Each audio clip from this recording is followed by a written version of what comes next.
magsisimula na sa oras po dito.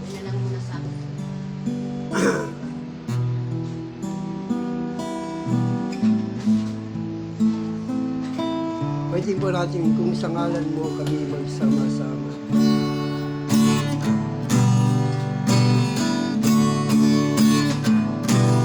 Kung sa ngalan mo kami magsama-sama,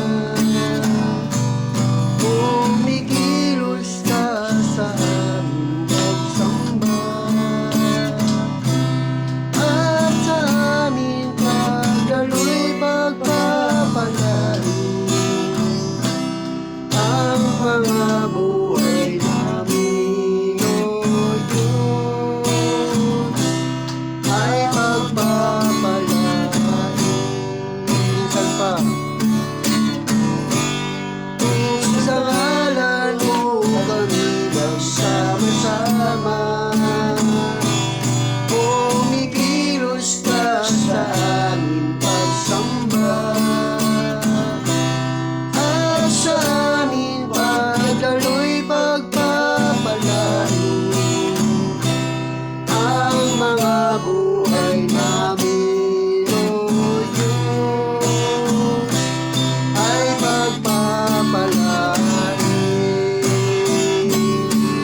Pag-ibig mo ay hindi nagmamahalin, ang awa mo ay walang kapantay.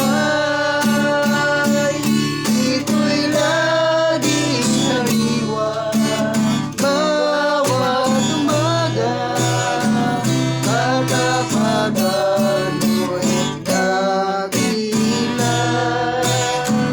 tapat at dakilan. Pag-ibig mo ay hindi nagmamahalin,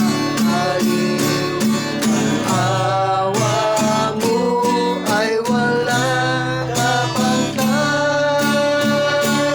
Ito'y laging sariwa bawat umaga, katapatan mo'y dakilan, tapat at dakilan.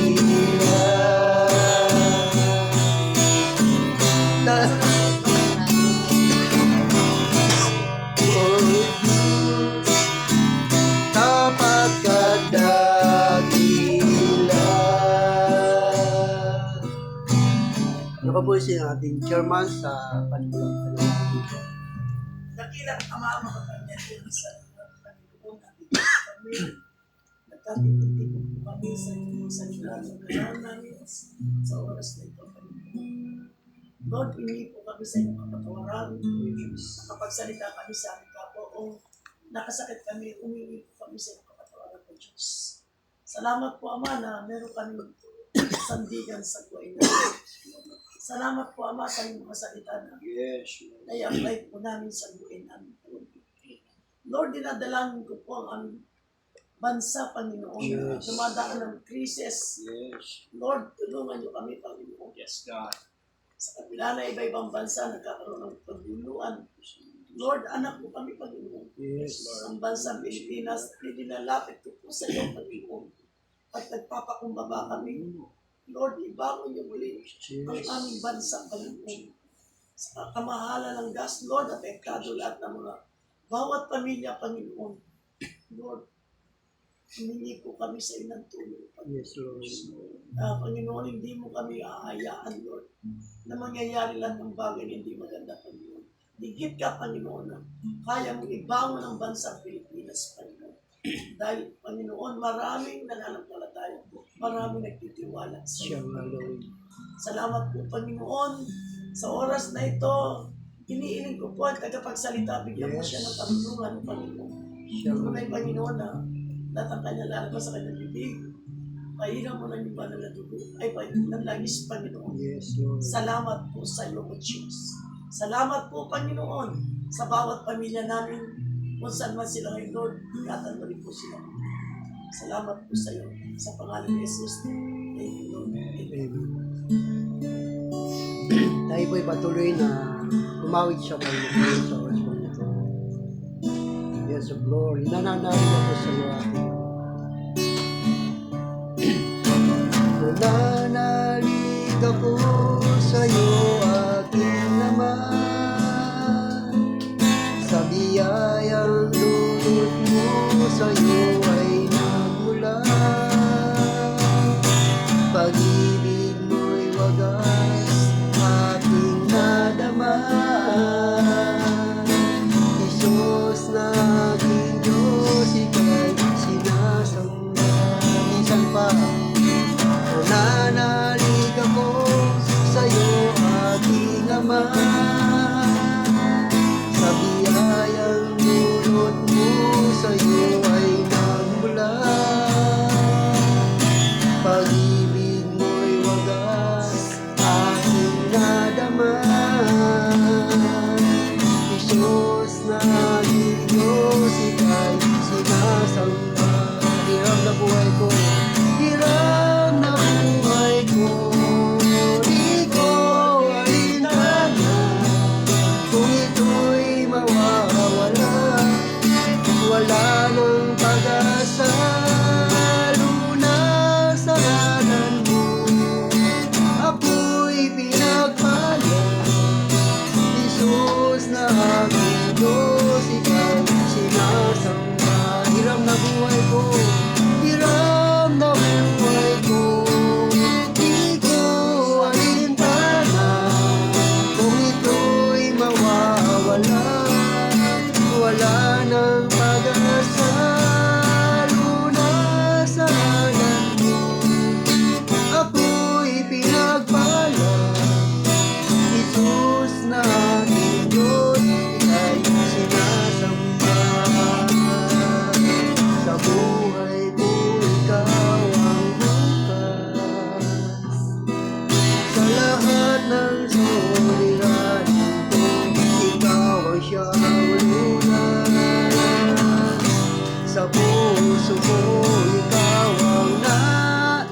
maging ang mundo sa lagi at lawak ng pag-ibig mo. Dakila ka, dakila ka, dakila ang pag-ibig mo. Dakila ka, O Diyos, dakila ka, dakila ka, dakila ang pag-ibig mo. Madalas tayo dito, salamat. Jesus, salamat. Oh Diyos, salamat. Nanatili kang tapat. Ibinigay mo ang lahat, kulang ang buhay ko. Maging ang mundo sa lagi at lawak ng pag-ibig mo. Dakila ka, dakila ka, dakila ang pag-ibig mo. Dakila ka, dakila ka, dakila ka, dakila ang pag-ibig mo.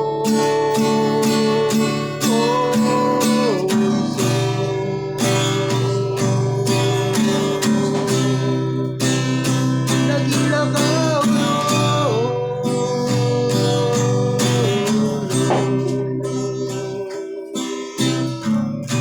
Salamat, Panginoon, sa oras po ito, Diyos. Ang mga waiting room ito ay inaalay din namin sa iyo, Diyos. Bilang pagsamba namin sa iyo, God, sa Espiritu at katotohanan, sa mga bagay na hindi namin nakikita, o sa mga bagay na hindi namin nakikita, O Diyos. Ngunit naniniwala po kami, O God, Ikaw ay nasa aming kalagitnaan. Ang mga waiting ito ay naway maging samyo, maging magandang alay lamang sa iyo, O Diyos. Kaya dalayan ko, Panginoon, samahan niyo po kami sa gabing ito, God, sa loob ng isang oras, ay maluwalhati ka at madakila ka namin sa mga oras ito, God. Sa pangalan ni Jesus, sa lahat ng natin magsabi na, Amen. Okay, magandang gabi sa ating lahat. At yan, hallelujah. Lunes na naman, napakabilis po ng araw. Talagang hanggat buhay po tayo ay dumarating talaga ang Lunes. Patatapos lang ang Lunes sa atin kapag namatay na po tayo, no? Kaya hanggat buhay ay patuloy po tayo maglilingkod sa Panginoon sa buhay po natin hanggat narito po tayo sa mundo. So bago po tayo makarinig ng salita ng Diyos, ay tayo muna ay magpapasalamat sa Panginoon. So paguna po tayo ng ating chairman sa pagpapasalamat po natin sa Panginoon. Salamat ako sa kanyang dahil walang katapusan ang ginagawa ng Diyos sa buhay ko. Kailangan talaga ayag natin ang ginawa ng Diyos sa bawat buhay namin. Kasi una-una binigay niya ako ng lakas, everyday. Kahapon na nagtatrabaho ko, alam mo, hindi ko na makakayan ito kung wala yun sa buhay ko. Pag may problema, sabi ko, kahit hindi mo ibo mo kay bibig mo, manalangin ka, Lord, tulungan mo ako sa oras na ito. Alam mo yun, nagbibigay siya ng Diyos ng kalunungan. Kaya salamat sa Panginoon dahil sa dami-dami talaga. Sa araw-araw hanggang gabi, talagang hindi ganun kadali ang trabaho, pero walang imposible sa Panginoon.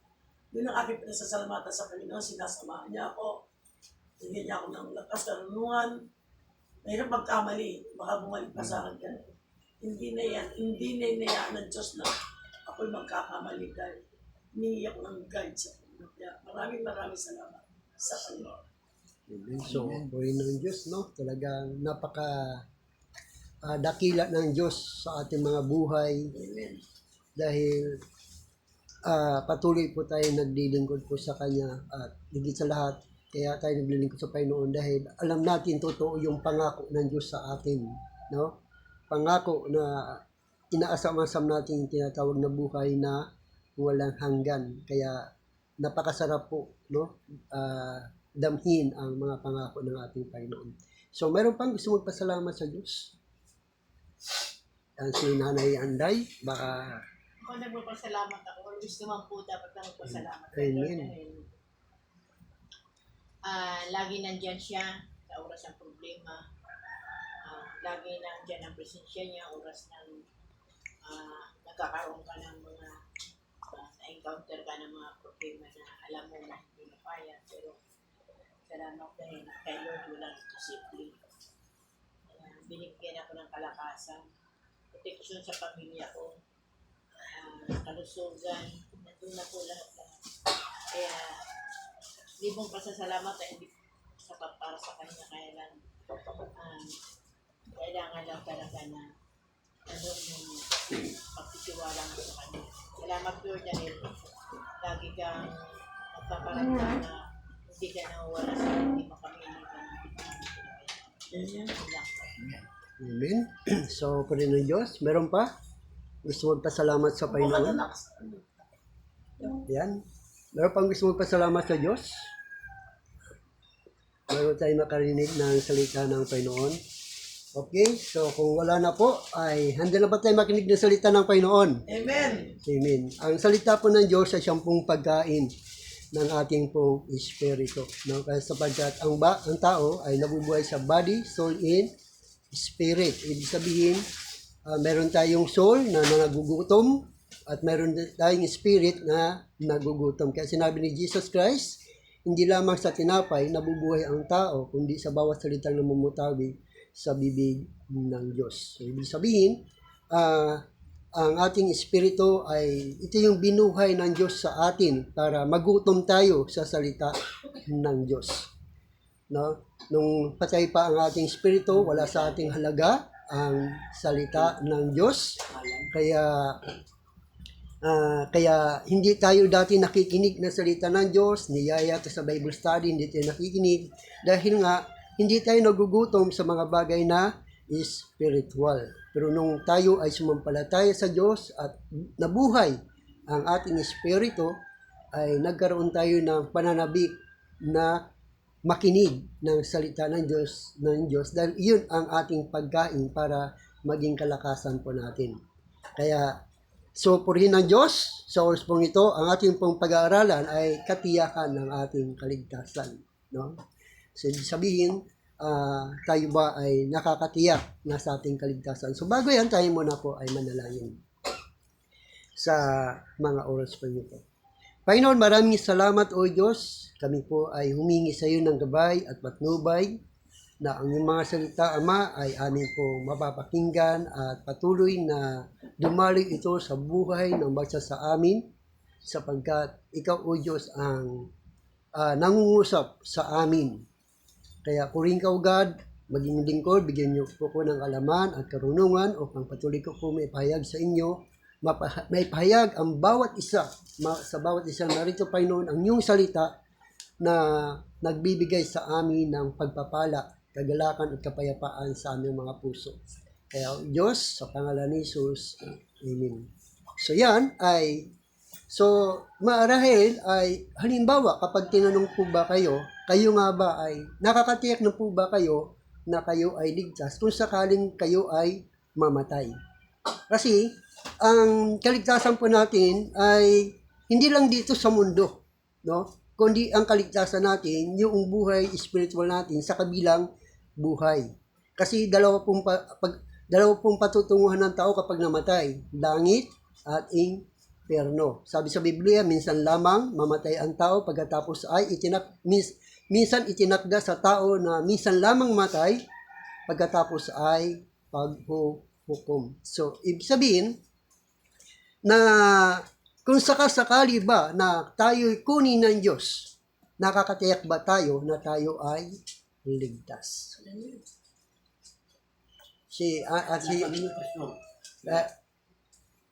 Chairman, halimbawa, tinanong ka, tiyak ka ba na ikaw ay ligtas? Siyempre, hindi rin ka po Diyos sa buhay mo. Sinurihan din mo na yung sarili mo sa kanya, siya na nabubuhay sa iyo. Siyempre, ang kaligtasan, Sa akin pananaw lang ha, Mm. pag tinanggap mo si Jesus Christ, buhay mo, gawin yung dapat mong gawin na mabuti sa buhay mo. Amen, no? So, si Kristo lang talaga ang tanging tagapagligtas po natin. So, Di ba? Binigay niya sa silong ng langit ang kaligtasan. yes. Sinabi po sa 5:24 ng John, sabi ang sino mang sumampalataya sa akin at sino mang nakinig sa aking mga salita ay wala na sa paghatol. Wala na, kundi malilipat sa buhay na wala. So, ibig sabihin, Wala nang paghatol. yan, nakakatiyak talaga tayo kung tayo ay sumasampalataya kanino? Kay Jesus. Kay Jesus, no? So, diyan ay masasabi natin na mayroon tayong tinatawag na assurance of salvation. Ibig sabihin, nakakatiyak tayo kapag tayo ay naglilingkod kay Kristo. Paano naman yung mga hindi nanampalataya kay Kristo? Sila ba ay maliligtas? Sa inyo pong palagay. Kasi sa akin, no? Sa akin, nagtatanong ako, Lord, kung sila iligtas, ba't kailangan pa namin mangaral ng mabuting balita? No? Sa Revelation 21:20, yung kasi meron kasing resurrection unang pagkabuhay, kung talagang mananampalataya, at sa pangalawang pagkabuhay, para pumalap sa paghatol, no? Bubuksan kasi yung aklat no? Na aklat ng Buhay. buhay. Sabi ni Pablo, wala na tayong wala na talaga tayo sinasabi. Sino ka man Sabi niya sa 10:31 ng 1 Corinthians, ano man ginagawa mo we will do it or gawin mo lahat to kay Kristo No, ba't sabi? Sinabi ni Pablo sa 1 Corinthians 10:31, ano man ang ginagawa mo, kumain ka man o uminom, o ano man, do it, sabi, do it in God, di ba? In Christ. So, for instance, kung sa'yo matin, Sinabi kasi niya yung sinabi ni Pablo na kung ano man ang ginagawa mo, kung muna kayo ipakita mo sa kanya, no? Siya kasi lahat ng ginagawa natin sa mundo, kung sinasabi natin sa Panginoon, ito para sa iyo, Panginoon. Sa ano yan, sa 1 Corinthians 10:31, no? Sinabi niya yan. Ano mang ginagawa, uminom ka man, kumakain, do it for God, di ba? Basta mo pa, So, di ba? so, ibig sabihin, mayroon tayong tinatawag na assurance of salvation. So, dapat malaman po natin na dalawang klase po yung salvation. Salvation by grace and by salvation by the promise. Ang salvation by the promise, sino po yung salvation by the promise? Sino yung pinangakuan ng Diyos na sila ay ililigtas? Yung mananampalataya. Yung kanyang bayan, no? Ang kanyang bayan. Sino bang bayan ng Diyos? Yung nagtitiwala sa Kanya. Yan. So, ang pinangakuan ng Diyos ay ang bansang Israel. No? Yung bansang Israel. Ibig sabihin, ng bansang Israel, sila yung pinangakuan ng Diyos.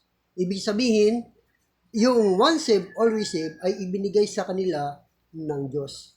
Nung panahon, nung sila ay pumunta rito si Jesus Christ sa mundo upang iligtas ang kanyang bayan, ang bansang Israel. No? So, ang kaganapan doon, dahil pangako ng Diyos na sila ay ililigtas. At ang kaligtasan nila ay, ang kabayaran nito ay kamatayan. So, kailangan merong mamatay para sila ay mabayaran ang kanilang mga kasalanan. Kaya, ang ginawa ng Diyos, siya mismo ay nagkatawang tao. At para siya ay magkaroon ng kamatayan upang ang tao ay maligtas. Kaya nung mamatay si Jesus Christ, ano sabi niya? It is finished. Ibig sabihin, wala ng Kristong mamamatay para muling iligtas ang bayang Israel. Ibig sabihin, sapat na ang kamatay ni Kristo upang ang bansang Israel ay maligtas. Kaso lang ang problema, ang bansang Israel ay hindi sumampalataya kay Kristo. Hindi sila sumampalataya dahil hindi sila naniniwala na si Kristo ay Diyos. Sapagkat meron lamang iisang Diyos ang paniniwala nila, walang iba kundi ang Ama lamang. Kaya si Kristo sa kanila ay tao lamang, propeta lamang, o isang mangangaral lamang, pero hindi tagapagligtas. Dahil isa lang ang tagapagligtas na kinikilala nila, walang iba, ang Diyos Ama lamang.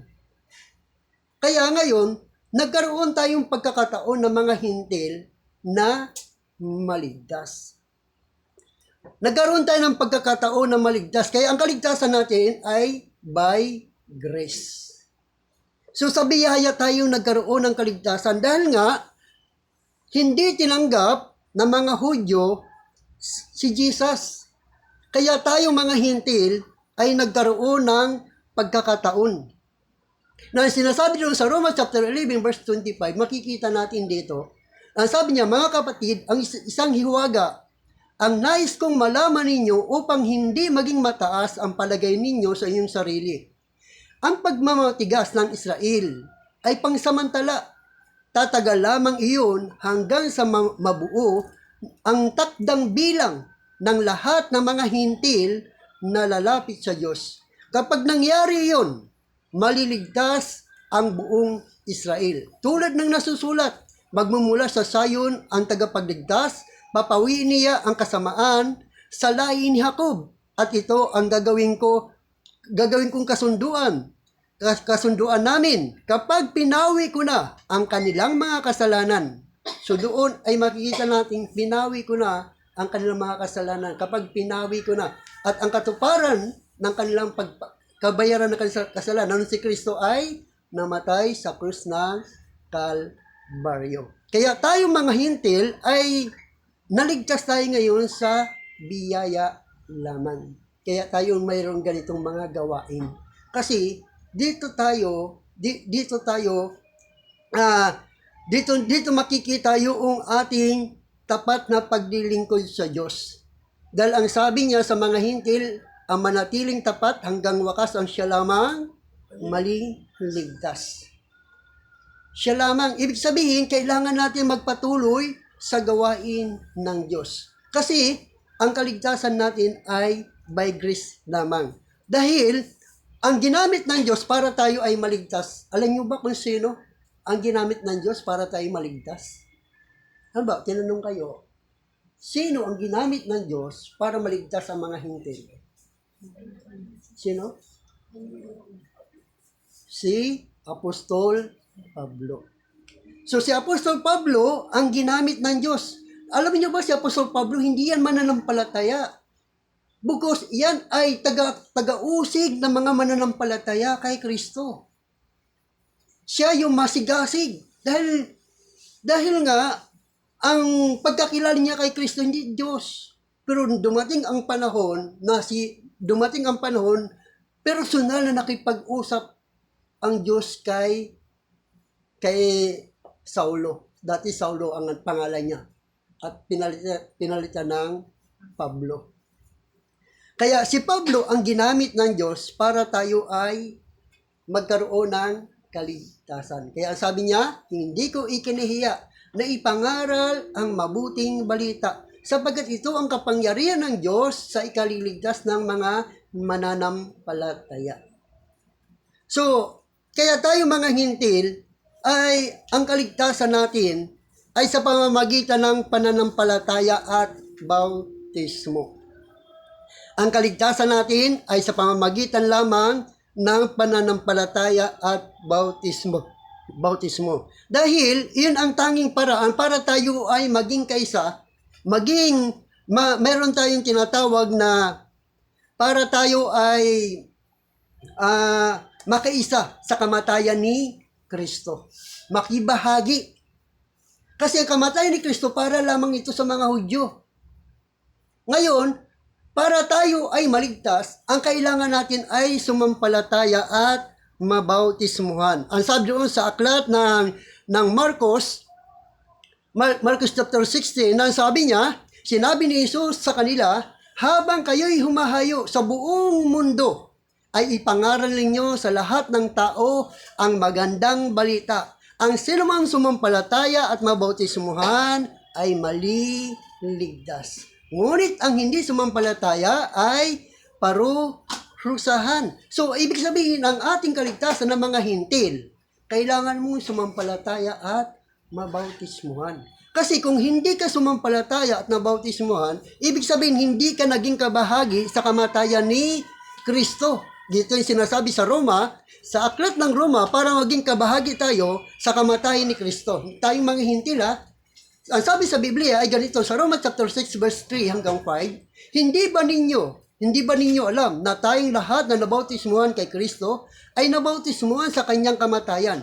Sa makatuwid, tayo namatay at nalibing na kasama niya sa pamamagitan ng bautismo, upang kung paanong binuhay muli si Kristo sa pamamagitan ng dakilang kapangyarihan ng Ama, tayo rin ay magkakaroon ng panibagong buhay. Sapagkat kung nakasama tayo ni Kristo sa isang kamatayan tulad ng kanyang kamatayan, tiyak na tayo ay makakasama rin niya sa muling pagkabuhay tulad ng kanyang muling pagkabuhay. So ang kondisyon, ang kaligtasan natin ng mga hintil sa pamamagitan ng pananampalataya at bautismo. Kaya kapag hindi ka pa nababautismuhan, ang sabi ni Jesus Christ, hindi lahat ng tumatawag sa akin, Panginoon, Panginoon, ay maliligtas, kundi yaon lamang sumusunod sa kalooban ng aking Amang nasa langit. Kasi ang kamatayan ni Kristo ay para lamang doon sa mga hintil, kaya ang kabayaran ng kasalanan ay kamatayan.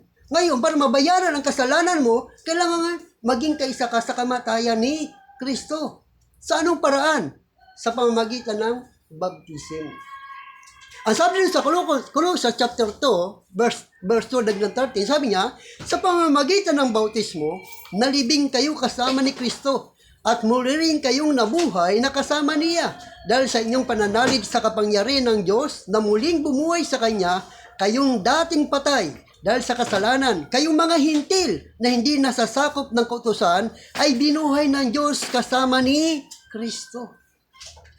So tayo mga hintil ang tinutukoy dito, hindi yung mga Hudyo. Na kailangan, kasi ang mga Hudyo, kahit hindi sila sumampalatay kay Kristo, kahit hindi sila nabautismuhan sa pangalan ni Kristo, 100% sapat ng kamatay ni Kristo para sa kanila. Kasi sila yung pinangakuan ng Diyos.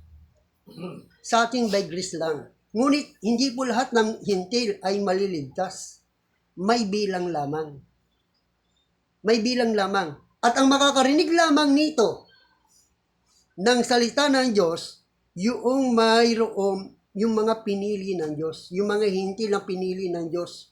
Dahil sabi ni Jesus Christ, walang makakalapit sa akin, maliban dalhin siya ng aking Amang nasa langit. So, ibig sabihin, nung ikaw ay sumampalataya kay Kristo, hindi ikaw mismo ang lumapit sa Kanya, kundi ang Diyos ang nagdala sa iyo kay Kristo para magkaroon ka ng pananampalataya na si Kristo lamang ang tagapagligtas. Sa Gawa 4:12, kay si Kristo lamang matatagpuan ang kaligtasan sapagkat sa silong ng langit, ang kanyang pangalan lamang ang ibinigay ng Diyos sa ikaliligtas ng tao.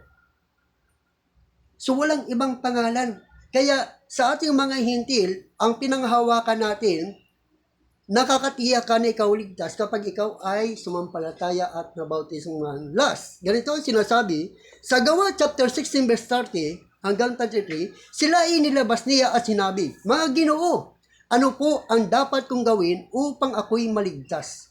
Sumagot naman sila, sumampalataya ka sa Panginoong Hesus at maliligtas ka, ikaw at ang iyong sambahayan. At ang salita ng Panginoon ay ipinahayag nila sa Kanya at sa lahat ng nasa Kanyang bahay ng gabi ring iyon. Hinugasan ng bantay pinto ang kanilang mga sugat at siya'y nagpabautismo pati ang buo niyang sambahayan. Kaya sila ay naligtas. Kaya hindi sapat ang pananampalataya upang ikaw ay maligtas. Kailangan mo sumampalataya at mabautismuhan kasi ang bautismo, ito yung pakikipag-isa mo sa kamatayan nino? Ni Kristo. Yun ang, kumbaga sa doon pa lamang bababayaran ang iyong mga kasalanan sapagkat ang kabayaran ng kasalanan ay kamatayan. Dahil ang kamatayan ni Kristo hindi para sa atin. Ngayon, para maging kabahagi tayo sa kamatayan ni Kristo, ang kailangan mo, sumampalataya at mabautismuhan. At nakakatiyak ka na ikaw ay meron ng assurance of salvation. Kahit saan ka pumunta, pinagmamalik mo ito. Bakit? Sapagkat kapag ikaw ay sumampalataya, bibigyan ka ng Espiritu Santo bilang tatak ng pagkahirang sa iyo. So, purihin ng Diyos, nawa ay meron tayong... Pastor, dugtungan ko yung sinabi niyo. Sige po. Kasi Pastor, pag nagbitaw tayo ng salitang pananampalataya, kasi hindi mo sabihin mga huwad ang pananampalataya. Ang tao walang pananampalataya. Bakit nagkaroon ng pananampalataya ang tao? Naawa ang Diyos eh. Yung salitang biyaya, grace, in English, sa Latin, gratia. Kaya ka sumasampalataya, hindi mo gawa yan. Naawa sa iyo ang Diyos, binuhay ang kaluluwa mo, kaya ka sumasampalataya. Hindi tayo pwedeng maghusga na, kasi marami nagsisimba, iba-ibang paniniwala eh. Para sa kanila, pananampalataya lang yun. Paniniwala lang yun. Kasi ang pananampalataya, hindi ikaw ang gumagawa. Okay. Sabi sa Gawa ng Biblia, Diyos, tama, Pastor? sabi sa Gawa Biblia, ng pastor yun, kasama yung banal na espiritu. Yun ang makina noon. Pagdating ng linggo, sabik ka na sumamba. Bakit? Hindi ikaw yun. Regalo ng Diyos ang pananampalataya. Kasi ang tao, karamihan sa atin, kaya naawa ang Diyos, naniniwala yan. Naniniwala may Diyos, naniniwala silang linggo, pinili ng Diyos ang araw ng linggo, hindi ng tao, pero walang nagsisimba, bira. Kaya ako naniniwala ako, kaya ako sumasampalataya, naglilingkod ako. Sabi sinabi niyo, sabi ni Pablo sa Efeso, Kabanatang 2, dahil sa biyaya, naligtas kayo. Tiyak yun, yung biyaya. Hindi maliligtas pala kasi namatay niya si Kristo, tapos na eh. so, ibig Bumayubay sabihin, sa krus ng Kalbaryo, yun ang biyaya. Yun lang po ang aking pastor. ayan. So, ibig sabihin, ang biyaya ay para lang sa ating mga hintil. No? So, ating mga hintil, so, ang sabi sa Biblia, magkakaroon lamang ng pananampalataya ang isang tao kapag mayroong mangangaral patungkol kanino? Kay Kristo. Sabi sa Biblia, ang pananampalataya ay bunga ng pakikinig. At makakapakikinig lamang kung mayroon mangangaral patungkol kay Kristo. Ibig sabihin, ang tinutukoy dito, yung ikaw ay sumampalataya kanino? Kay Kristo. So yun, nakikita natin no, na ipinangangaral ang mabuting balita, hindi ito sa pilitan.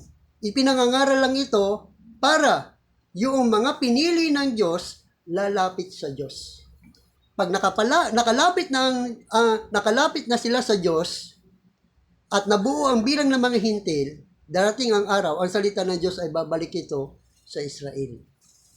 At hindi na ito mapapakinggan ng mga hintil. Dahil nga, wala nang hintil na muling maliligtas sapagkat tapos na ang bilang ng mga hintil. No? So yan, bilang sa nawa ay salamat sa mga taong sumampalataya at nabautismuhan, pero sa mga hindi pa na nabautismuhan, meron lang silang pananampalataya, hindi namin masasabi na tiyak kayo ay ligtas. Dahil si Kristo mismo ang nagsabi ng ganito. Sa Marcos chapter 16 verse 15, dito magtatapos. At sinabi ni Jesus sa kanila, habang kayo'y humahayo sa buong sanlibutan, ay ipangaral ninyo sa lahat ng tao ang magandang balita, ang sinumang sumampalataya at mabautismuhan ay maliligtas. So, ang utos ni Kristo, para ang tao ay maligtas, kailangan niya sumampalataya at mabautismuhan. Kaya kung hindi ka pa nababautismuhan, So, may tanong ako Tanong ako, Pastor. sige po. Paano yung mananampalataya hindi nabautismuhan? Hindi ba maliligtas yun, Pastor? Kasalanan ng pastor yon. Alam mo kung bakit? Dahil ang pastor ang magbabautismo, hindi yung mananampalataya ang magbabautismo. Ibig sabihin, ang inutusan na magbautismo ay ang mga lingkod ng Diyos. Hindi yung mananampalataya. Ngayon, dahil, di ba, binautismo ni Pablo yung kanyang, yung sabi niya, ang buong sambahay mo ay maliligtas. Kaya nung gabi yun, sila ay nagpabautismo kanino? Kay Apostol Pablo, hindi doon sa ano. Kaya kung mayroon mananampalataya sa church na hindi pa nababautismuhan, kapag iyan ay namatay, kasalanan ng pastor yan. Bakit? Kasi hindi niya ipinangaral ang pananampalataya pala. Kailangan magbautismo siya para siya ay maligtas. Kasi, yun ang utos ng Diyos. Kaya ginagawa ng mga lingkod ng Diyos. Ngayon, kung ikaw mananampalataya, ayaw mo magpabautismo, hindi kasalanan ng pastor yun. Dahil sinabi sa'yo, kailangan mo magpabautismo. Pero sabi mo, may pananampalataya naman ako, kaya ako'y ligtas. Sabi ni Jesus Christ, hindi lahat ng sumasampalataya na tumatawag sa akin ay Panginoon ay maliligtas. Kundi yun lamang sumusunod sa kalooban ng aking amang nasa langit. Ano bang kalooban ng amang nasa langit? Di ba? Nung si Kristo nagkatawang tao, saan siya pumunta? Kay Juan Bautista. Ano sabi ng Juan Bautista sa kanya? Hindi pa ako karapat dapat magbautismo sa iyo. Ako pa nga ang dapat mong bautismoan. Ano sabi ni Jesus Christ? Hayaan mo mangyari ito upang matupad ang kalooban ng aking amang nasa langit. Kaya ang anong ginawa ni Juan? Binautismohan. Si Jesus, nung mabautismohan si Jesus, ano nangyari? Nagsalita ang ama. Ito ang anak kong, lubos kong kinalulugdan. Bakit? Kasi sumunod siya sa kalooban ng kanyang ama nasa langit. No? So, purihin ng Diyos sa oras pong ito ay salamat. Nawa ay meron po ba tayong natutunan? Meron po ba? O wala? Ulitin ni Pastor. Ulitin natin mula sa simula para mano tayo. Tutulan talaga, Pastor. Amen, no? Salamat. Kasi ulitin ba? Oo. uulitin natin kung wala natutunan eh. Kaya, Balik na tayo, Pastor. kasi kailangan nyo hanggang bukas tayo niyan. Pasagot na ba ni Pastor isa eh? Ayan, no? So, Gaga. purihin ng Diyos, no? Kasi isang oras lang naman tayo, no? Ibig sabihin, sa loob ng isang oras, Biyaya na ano, biyaya pa. yan. Hindi ka sa Sa loob ng isang oras ay napakain tayo ng salita ng ating Diyos. Yan, so purihin ang Panginoon. Tayo po ay mawit sa Diyos sa oras po ito.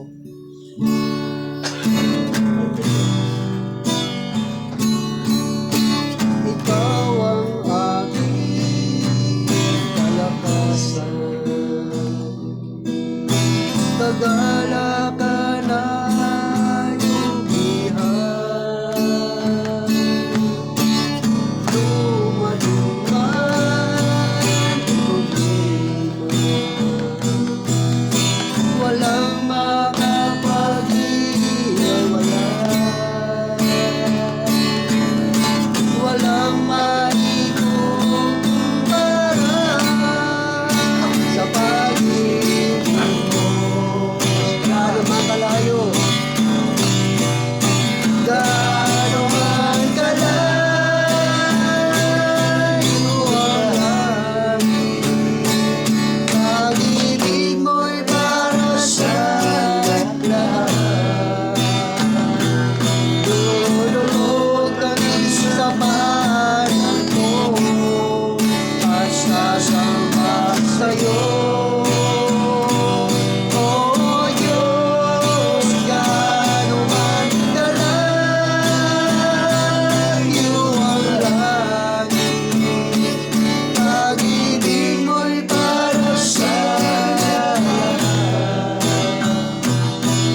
Ikaw ang laban, ikaw ang Diyos, kagalakan mo. Minsan ba ikaw ang aking kalakasan? Ikaw ang aking kalakasan, kagalakan at tulihan. Dumating man ang problema, walang makapag-iwalan, walang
pa tinatanggap si Kristo bilang Panginoon at sa kapagligtas ng iyong buhay, this is the time upang sumunod ka sa panalangin to. Yes. At pangunahan tayo ni Pastor Mike sa panalangin at panghuling gawain natin.